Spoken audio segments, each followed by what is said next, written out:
bad for the entire world, and we'll explain that here in a moment. But since January, when President Biden came into office, a number of decisions have been made that directly impact Alaska, and in the opinion of many of us, not for the better. So, for example, today, the Biden administration, the EPA, is filing legal proceedings to restart the Clean Water Act, the 404C veto process for Bristol Bay, undoing the work of the past administration. Preemptive vetoes of any type, or for any project, of any permit by any company, is dangerous, and will be opposed by our state because of the precedents that will set. Just yesterday, the Biden administration announced plans to alter the entire NPRA development plan, the entire plan. We've got a situation where they're going to be trying to cancel ANWR leases, stopping all new leases on federal public lands for oil and gas. We have the reversing of the roadless rule in the Tongass National Forest, changing waters of the United States, trying to control more land and water within Alaska. The 3030 program, which essentially will lock up not just land, but waters around Alaska if it ever takes place in the form and fashion that some folks want it to. The attempts are also undermining Alaska's mineral potential. And this is an interesting one, because the mineral potential, along with oil and gas, and really any resource extraction that we do here in Alaska, is really done under the best environmental regulations you're going to find anywhere. And really what's at the heart here is that this administration, for reasons that I and many others don't understand, believes that if you stop projects from happening here in America, here in Alaska, that somehow that saves the environment, that somehow the demand for these resources will magically appear from other places in which the environment will not be harmed, in which, for example, child labor issues will not be impacted. And quite honestly, it doesn't make any sense for folks that are following this. The demand for oil and gas will still be there. The demand for rare earths, critical minerals, metals will still be there. The demand for timber will still be there. So the demand for what Alaska has to offer within the confines of the United States, within our borders, that could help create jobs here in Alaska, create wealth here in Alaska, create revenue here in Alaska, create opportunities not just for the state but local economies as well as businesses, is somehow viewed as problematic by this administration and those that support the administration's actions. But what you never hear, what is never discussed, is if we don't do it here and we do it over there, what does over there look like when we do it over there? Because we have no control over the actions of foreign countries. We have no control over the actions of corporations that are extracting resources outside of Alaska, outside of America, and overseas. You can only imagine, and if we're all going to be honest, we know for a fact that in many of these locales where these resources are being extracted to once again meet the demands that will always be there, the environment is not being preserved. The environment is not being saved. Wealth is really, in many cases, being created for foreign actors that aren't necessarily friends of the United States. This does not help our national security. And so the question that we have really for this administration is why and when will it stop? What's the end game? What's the goal? Is the goal to turn Alaska into a subsidiary of the Department of Interior? Is the goal to weaken Alaska and America by depending upon foreign actors, many of which are not friends of the United States, for our national security, our key metals, minerals, oil and gas? So quite frankly, a lot of this makes no sense at all. It would be akin, for example, if the Biden administration said, let's say to the state of Washington, we're going to authorize that the Army Corps of Engineers tear down the 23 plus dams on the Columbia and the Snake River, that the manufacturing of airlines is detrimental to the environment, and that wheat farming is also detrimental to the environment. So we're going to do everything we can to stop it.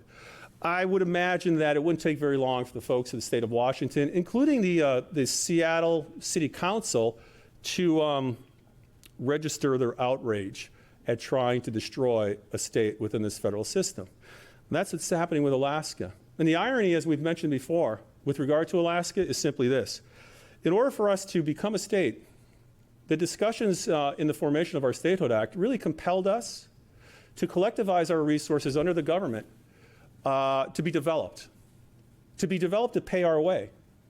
And really that's all we're asking is let's follow what the Statehood Act laid out, our own Constitution, and quite frankly, what really is a key component in making Alaska a viable state is to be able to create opportunities for its people, create opportunities in wealth, revenue, preserve the environment.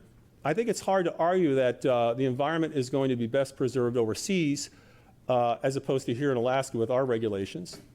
And so we are going to continue the process of pushing back against the Biden administration. Well, what does this mean? Is it just words? No, it's not.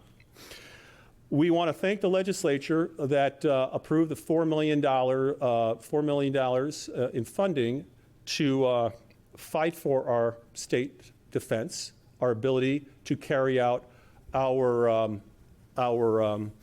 ability to develop our resources as once again lined out in the Statehood Act as well as the Constitution of Alaska. We're going to be asking for the legislature, unfortunately, for even more funding because we don't see any end to this.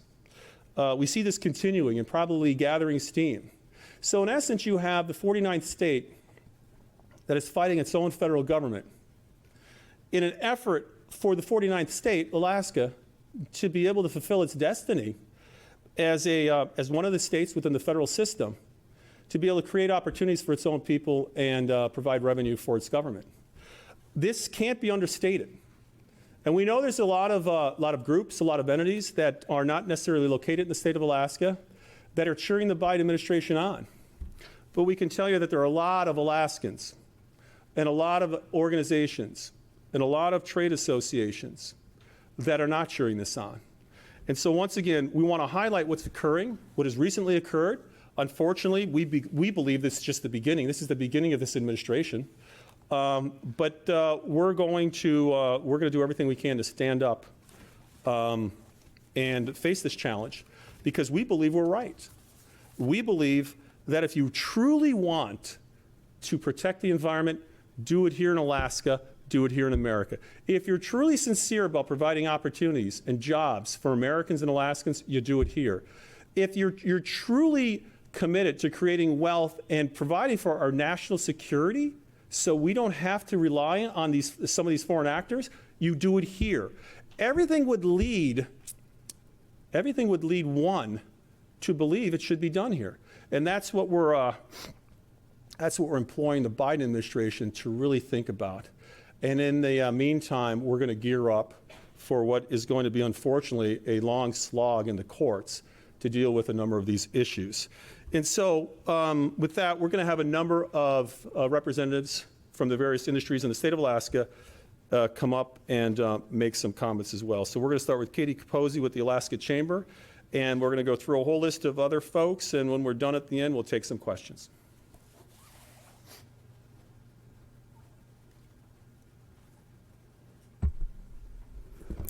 Good afternoon, and thank you, Governor, for inviting the Alaska Chamber to offer some remarks today. My name is Katie Capozzi, and I serve as the President and CEO of the Alaska Chamber. For those of you who are unaware, the Alaska Chamber is a business statewide association. We have members all across the state of Alaska, many small businesses, 60% of a matter of fact, representing all industries and economic sectors. Our mission at the Alaska Chamber is to promote a healthy business environment in Alaska. And unfortunately, it seems we have a federal administration that is dead set in accomplishing the exact opposite. This NPRA plan review announced on Tuesday, today's EPA 404C announcement today, is just the latest in a recent barrage of heavy-handed federal policies that are aimed specifically at Alaska and threaten our ability to produce jobs, revenue, and opportunity for all. Our economy is suffering. We haven't even come close to recovering from the economic damage caused by the COVID-19 pandemic. And these short-sighted actions are a continuous kick to the gut while we try to navigate our way through through recovery. Not even growth or economic prosperity, which is what the Alaska Chamber is all about and focused on, just recovery. So I'll conclude by pivoting inward a little bit towards Alaska and offer this final thought. In this unfortunate and volatile federal environment, it is critical that Alaska policymakers do everything within their power to help us recover. And you can help us recover by providing a predictable, stable, and competitive investment climate in Alaska. And Governor, thank you for everything that you're doing to do that for us. With that, I will turn it over to Deantha Crockett with the Alaska Miners Association. Thank you.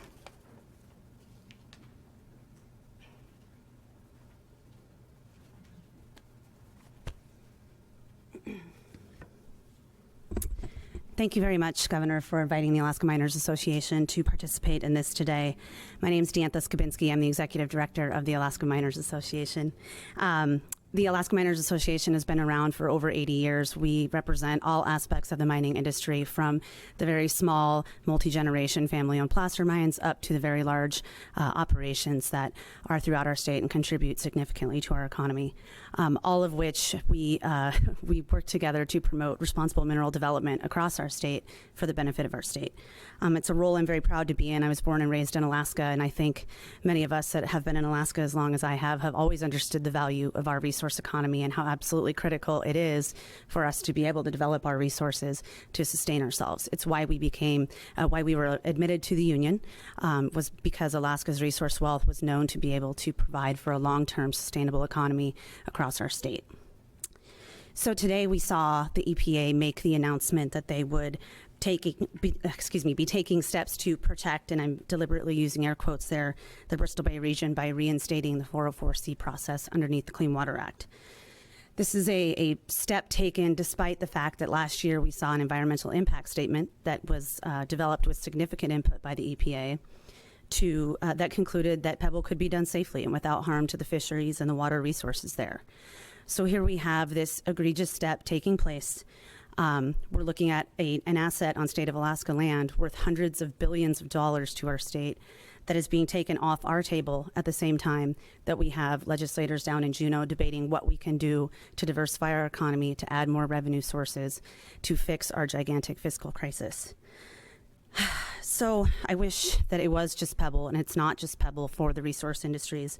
I think you'll hear my colleagues today, and you've certainly heard Katie from the chamber say that we have seen a death by 1,000 cuts from this administration, and this is just, the Pebble instance is one more piece of evidence that we don't think the Biden administration wants Alaska to have a healthy economy. We saw immediately in the beginning of this administration the Department of Interior issue new directives that severely hampered placer mining operations, small mom and pop, small business operations that could not move forward with some of their planning in order to continue what they've been doing for generations, far beyond statehood, far beyond any of our lifetimes in this room. We then saw a massive change to the waters of the U.S., and I believe that'll get discussed later. But the waters of the U.S. policy that significantly burdens anyone doing business near a waterway in Alaska, which I think would be pretty much anybody. And a number of other issues that just continue to come out from this administration that ask us, and certainly gives us pause at the mining industry to wonder, what is President Biden doing? He started this administration with very lofty goals about the pursuit of renewable energies, none of which can be done without the industries that are operating in Alaska. But it's clear he doesn't want our industries to be part of that solution. He doesn't want the minerals to come from Alaska, and he doesn't want that development to take place and provide jobs and provide millions of dollars of revenue to our state and the nation. It's sad because, as the governor said, we do a tremendous job of developing Alaska's resources in complete compatibility with the environment. And it's sad because it's denying Americans the opportunity. So with that, I'll wrap up. Thank you, Governor, very much. I would say not only for today, but for the pushing back that your administration is doing to help us continue to support our members and our livelihoods and contribute to the state.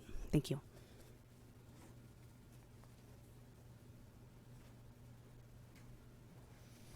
Good afternoon, everyone. My name is Rebecca Logan, and I'm the CEO for the Alaska Support Industry Alliance. And I, too, Governor, would like to thank you for the opportunity today to join with all these people and talk about the impacts of the Biden administration's decisions. I guess I'll start off by borrowing a quote from a friend of mine. I heard her say a couple months ago when she said, "We can't build back better if we can't build." And that's where we're at today. I represent the companies that provide support to oil, gas, and mining in the state of Alaska. And since 2015, my members have laid off 6,000 people. 6,000 people from our trade association members. And those are the highest paying jobs in the state of Alaska. And now that we have the opportunity to start clawing our way back from a pandemic and from low oil prices, we find that we have this huge barrier to building back in the federal government and the Biden administration. This state needs more oil in the pipeline, we need more jobs, and we need more revenue. And one project in NPRA can take care of the majority of that problem, and yet we're being stopped from proceeding by the Biden administration. So we're thrilled that the governor is taking such an aggressive stance and fighting back, and I would just encourage all Alaskans to join the governor and our organizations in doing the same, because it impacts every one of us. Thank you very much.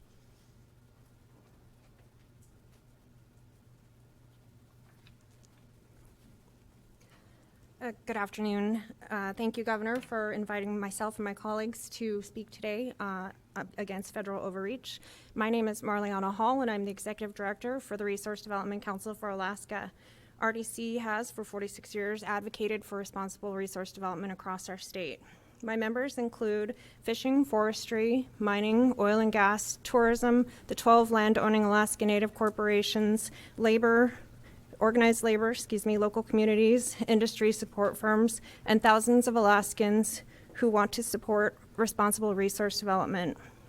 I echo the comments of my colleagues who have spoke today, but I'll add that the continual anti-development announcements follow the Biden administration's already well-established pattern of assuming excessive administrative authority, whether it is the roadless rule in Southeast Alaska, oil and gas leasing and development on the North Slope, or overreach by way of goals like the 30 by 30 goal.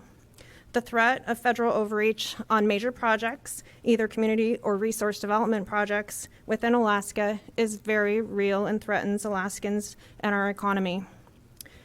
Once again, federal politics are playing yo-yo, whether it's Eskimo yo-yo or regular yo-yo, with the livelihood of Alaskans. Alaskans deserve regulatory certainty and access to the abundant resources that surround them in order to create local jobs, develop resources, and support opportunities, especially as the economy struggles to recover from the effects of the pandemic.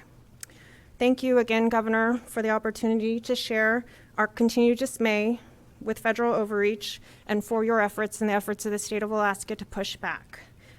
And now I welcome Kara Moriarty from the Alaska Oil and Gas Association.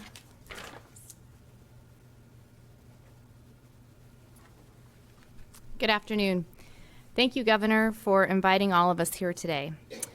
My name is Kara Moriarty, and I'm the President and CEO of the Alaska Oil and Gas Association, often called AOGA. Our mission is to advocate for the long-term viability of the oil and gas industry in the state. Alaska's oil and gas industry is the largest private sector industry in Alaska, and it still accounts for over 25% of all jobs and wages in the state, and is still the largest tax and royalty payer to Alaska. The most recent decision by the Biden administration to review the Integrated Activity Plan, or the IAP, in the NPRA is very concerning. The IAP is a well-considered decision that did not happen overnight and is fully compliant with all applicable laws. Regulatory decisions must have predictability, and they should not be subjected to the political whims of changing administrations. This administration seems to be determined to stymie production and slow economic recovery across the country, while asking foreign countries to increase production. This most recent decision, coupled with all the other forces trying to stop development, such as the current Congress considering right now billions of dollars in tax increases on our industry, all of this together reiterates why it is more important than ever for the state to provide fiscal and regulatory stability. It is ironic to me that this press conference today, the governor probably didn't plan it this way, but the press conference is being held between two legislative hearings where legislators have proposed what is being characterized as moderate increases in taxes. Just a tweak, just small changes. The bill that was heard this morning, for example, would increase our production taxes by 46 to 95%, depending on the year. That is not modest, that is not a tweak, and that is not a small change. The potential for increased taxes in Alaska is real and is honestly the most immediate and pressing impediment to investment in Alaska. So the last thing this industry needs, or any of the industries here today needs, is more review, more taxes, or more regulations. Because of the barrage of outside attacks by this administration and others, Alaska should be doing everything it can on a state level to keep all of our industries stable and competitive. We are lucky to have a strong congressional delegation back in DC fighting for us, and Governor Dunleavy here leading the charge at home. So thanks again, Governor, and we applaud you and your efforts to push back on these outside forces.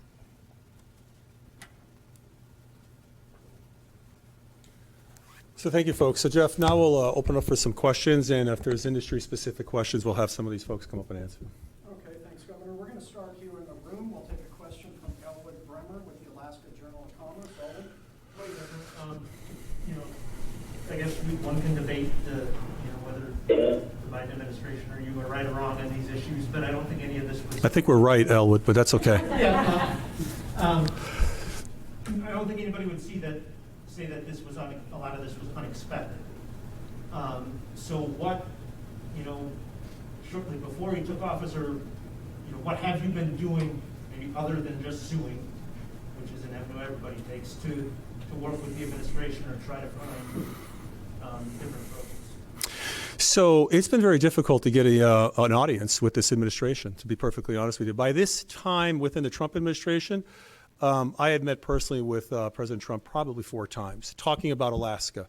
The discussions usually went along the lines of, what can we do to increase opportunity in Alaska? Usually those words, exactly. What do you need in Alaska to help with jobs, business, industry? Because the last administration was really focused on making America independent of its foreign actors to a large degree. So in answer to your question, it's been very difficult to get an audience with this administration. The Secretary of the Interior, once again, canceled the trip to come up here, so that makes it difficult.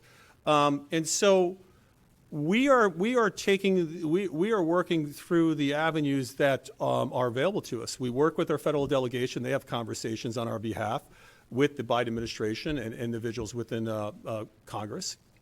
But at the state level, we have to be the voice of reason. We have to be the canary in the mine. This is what's happening to Alaska is just the beginning. And what's happening on state lands, because we'll probably get a question here in just a moment. Well, isn't this mostly on state lands? It is, but it's bleeding over into federal lands. It's now bleeding over into state lands. So within the borders of Alaska, there is an all-out assault. I don't think anyone can characterize it any differently, because that's what's happening. There's an all-out assault on the very nature of Alaska. So in answer to your question, Elwood, would love to have a conversation. If we thought we've tried, and we will continue to try, but if we thought for one moment that sitting down and saying, hey, this is a bad idea and here's why, would work, we would be taking that route. We've tried to take that route. But absent of an audience, absent of a dialogue, absent of the federal government, which quite frankly, and I don't want to get into a political history here, strayed way far from its original purpose, is now telling us what we can do in the state of Alaska after admitting us in '59 under the concept that we would develop our resources to pay our way. So we really left with little choice but to litigate is where we're at right now. Okay, now we're going to go to questions from the teleconference line. Just a reminder for the reporters online, feel free to ask questions of the 5 industry trade representatives we have here in the room with Governor Dunleavy. We'll take our first question from Becky Bohr, Associated Press in Juneau. Becky? Hi, Jeff. Governor, thanks for the time. I have a 2-part question. At the start of this news conference, regarding Bristol Bay, you had mentioned that today's announcement is undoing the work of the past administration, but under the past administration, we had a record of decision from the Corps that rejected key authorizations for this. So I'm wondering how this isn't maybe just a further continuation of what we saw at the end of that of the Trump administration on this project. Yeah, that's a fair assessment, and you are correct. It was my belief that we would be able to work through those issues that came up with the Army Corps, to be perfectly honest with you. But you're right, it began, this particular issue began at that point.